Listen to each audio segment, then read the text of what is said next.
cowbell rang again once more, tumbling as it hit the floor. Above, the light indeed was bright, as shone it above the old trapdoor. The brightness then was thus eclipsed. A shining head indeed had dipped. An inch or more below the trapdoor, the cowbell bounced across the floor. A blacksmith black, taken aback, now peered straight down the trapdoor shaft, at Catania in dread with daggers drawn, blood still wet upon the hafts. His demeanor calm, he backed away, dodging the impending fray. His manner bequeathed their daggers to sheathe, thus conflict to be set abaft. Kids, you know, I have it be, and way back they confronted me, to mind the door above their den, my business thus they would defend. The smith spoke with averted eyes, Catania and dread were thus apprised. We'll pay you well to do the same for us, we're taking over, friend.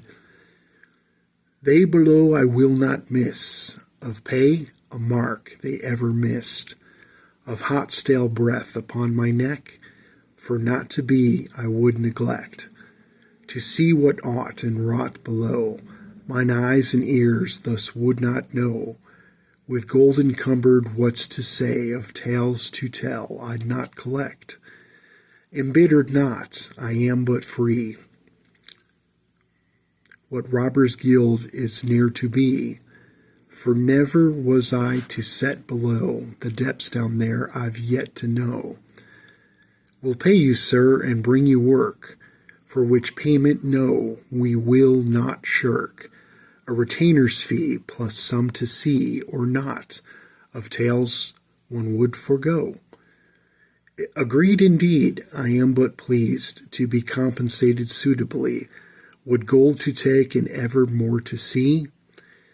My service hired for when required, of other aught I'll not inquire, of they below I've yearned ere to be free. The great brawl before the fire see, in 326 AF it be, with AF meaning after the fall, when the gore horde seized and ravaged all, the Grandella Empire yonder south, of word which came by word of mouth, beset by foes on all three sides, were met by woes best left unscribed. The host far to the north withdrew, the stalwart cliffs of Trangle knew, the bottle neck where forests grew, an emerald fortress fastness true.